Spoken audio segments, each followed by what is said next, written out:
Those of you who've seen the first episode already know that I bought a smashed Genesis G70 on Copart. What you don't know is that I messed up. And I messed up bad. Stick around to find out how. Salvage yards and auto auctions are great places to find good deals on vehicles. And that is exactly why I went to Copart when I decided to get my hands on a Genesis G70.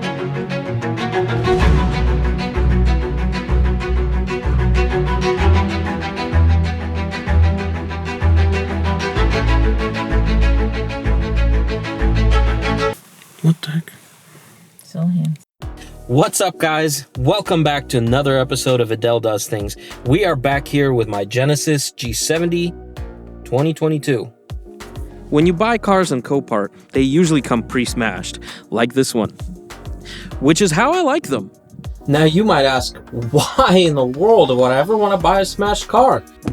Well, the idea is that you buy it so cheap that even after all of the repairs, it turns out cheaper than the value of the same car. Market value of the same car. And if you do the work yourself, you can stretch that concept even further. Maybe you can even get away with buying a car for a little more. Now I know what you're gonna say. You're gonna say, why? Why would I want to pay more for a car? For a smashed car, no less. Good question. I don't know. I'm kidding. Some of you might already be guessing at what I'm getting at here, but for those who don't, I'm gonna keep you guys in the dark just for a little bit longer, okay? I'm sorry. No, I'm not. No, enough blabbing. I got 22 hours worth of footage to go through and somehow condense into digestible episodes, so let's get into it, shall we?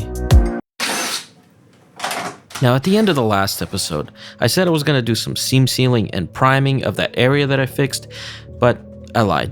I'm not going to do that just yet. Instead, I'm going to work on repairing that area of the quarter panel that looks like an ugly hole, and I'm going to turn it into a good hole. But before I get into that, I'm going to try to adjust the way the taillight sits.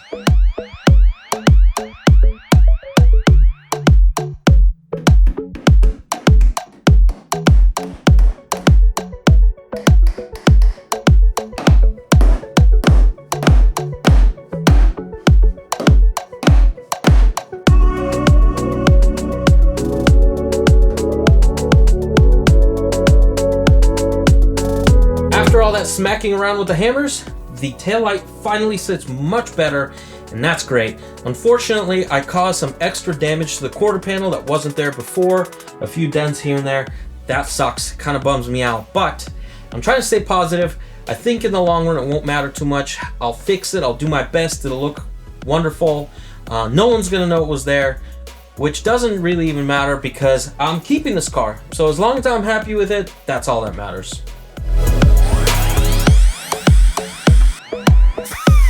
While I try to internally console myself for adding some damage, I have to keep reminding myself that sometimes things get worse before they get better.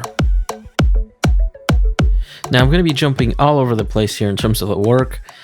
I don't know, maybe I have ADHD. I do one thing and then I jump over to the next thing and then I jump back to the first thing, so bear with me here.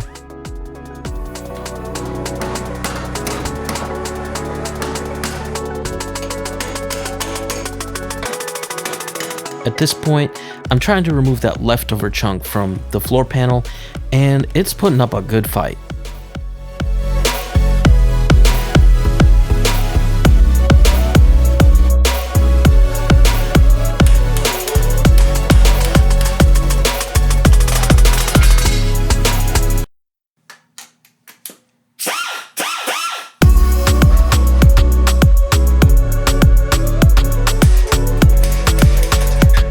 Remember that huge panel I got from the dealer? Well, I don't need the whole thing. So I'm drilling out that small chunk because that's the part I actually need. And boy, oh boy, if there's anything I learned, it's that I really dislike splitting welded sheet metal because it sucks.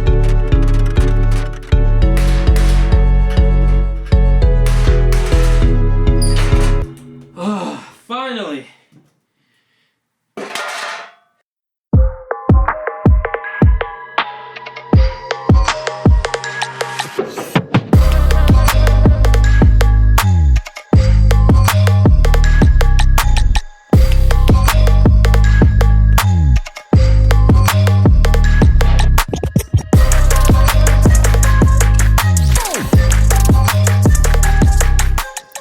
As I mentioned in the last episode, I didn't think it made sense to cut up a whole quarter of the car.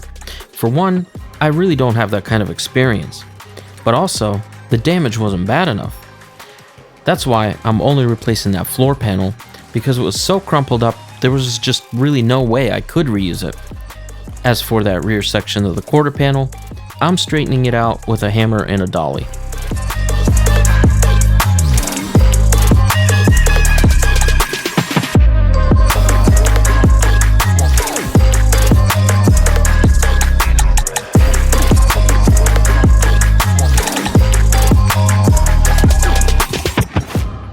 The hammer and dolly method actually did a pretty good job at straightening out the overall shape.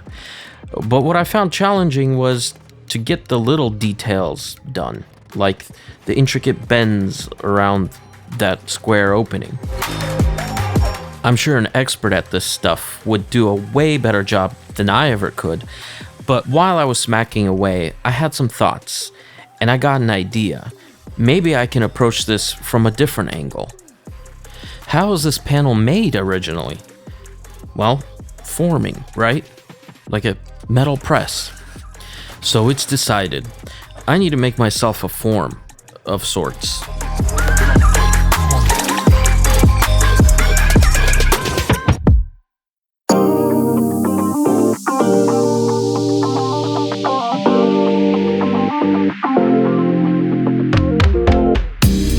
You saw I took some pictures and I made some measurements, but of the other side.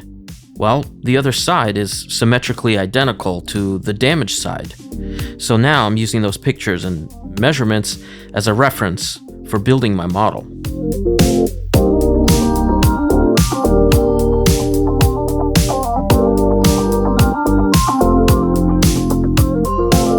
Now at the start of the video, I said this. What you don't know is that I messed up. And I messed up bad. And I promised that I would make it all clear if you stuck around and watched the episode. So where was I going with all that?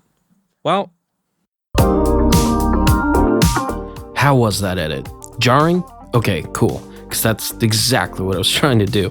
Now, when I said I messed up, I wasn't talking about the work I was doing on the car. What I was talking about was actually something entirely different. Remember when I talked about doing the work yourself?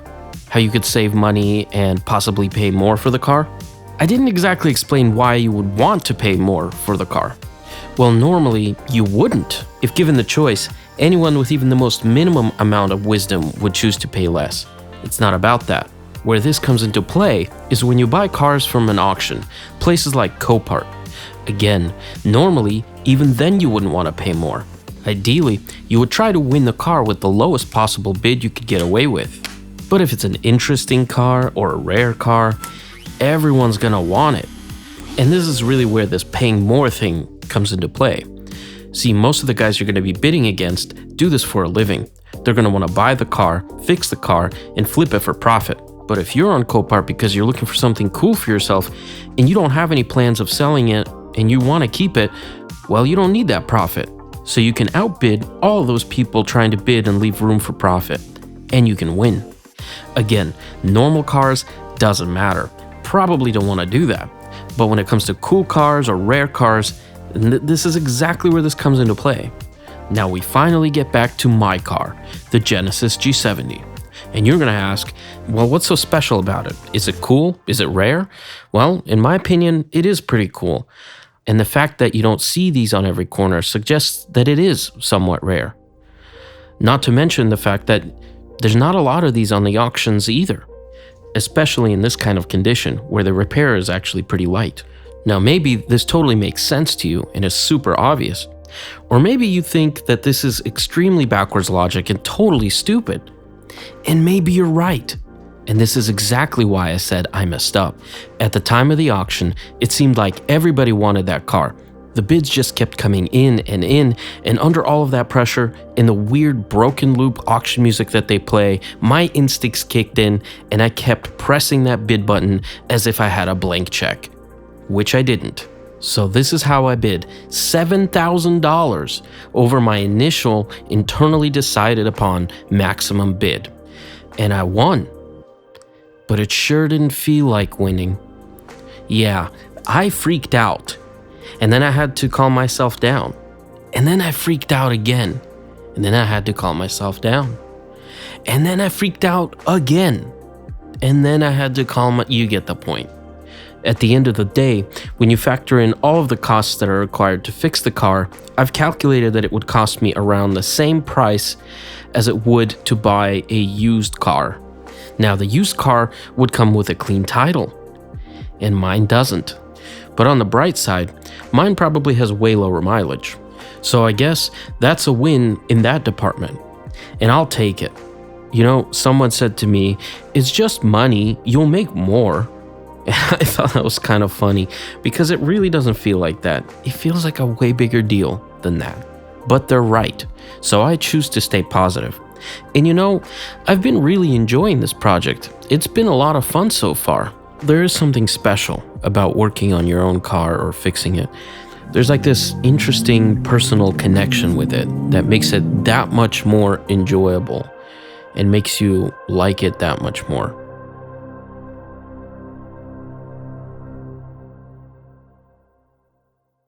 This is exciting for me. This is the first thing I've CNC'd in my life. I bought a CNC machine a couple years ago. Haven't had the opportunity to use it yet, but I thought this might be the perfect, unique project where I could put it to use.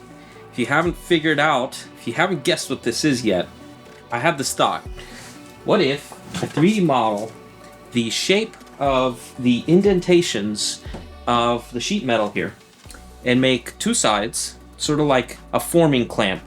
And the idea is have an inside piece that should go here on the inside and an outer piece that would go here on the outside, and then it would get sandwiched with two bolts that would kind of help align it.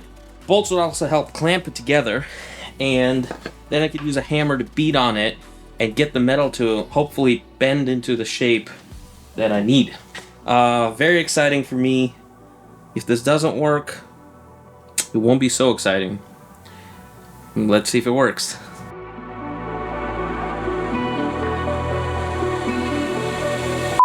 Well, the first attempt was close, but not enough. I think the grooves in the forms weren't deep enough. So I cut out some new forms with deeper grooves, and I'm hoping that that'll be enough to make it work.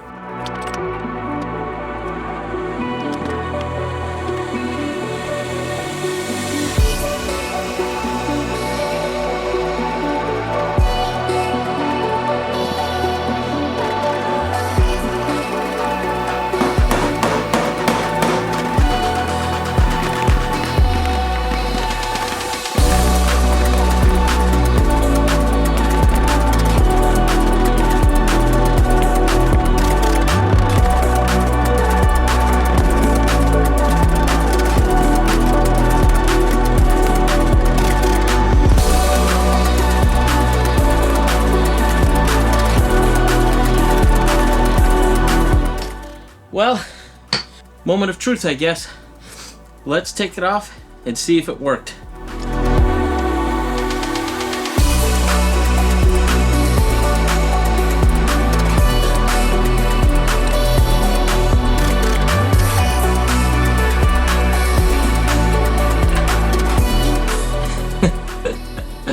Oh, well, it's kind of rough.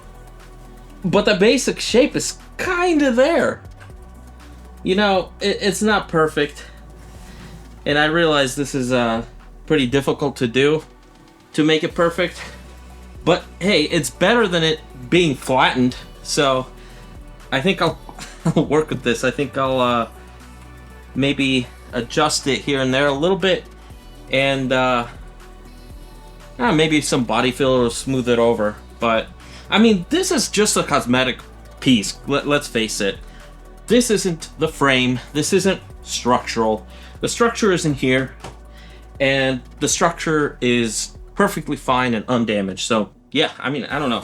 It definitely looks rough. It definitely looks rough. But I think it'll work. Well, that's it for today, guys. Thank you so much for watching. Please put a like and comment down below. And if you really like this content and you want to help out, just destroy that button. That button. The button that we all know that we're talking about clearly. Everyone knows what I'm talking about. Yep. Destroy that subscribe button. Just smash it. Obliterate it. Just smash it to digital bits. Moment of truth.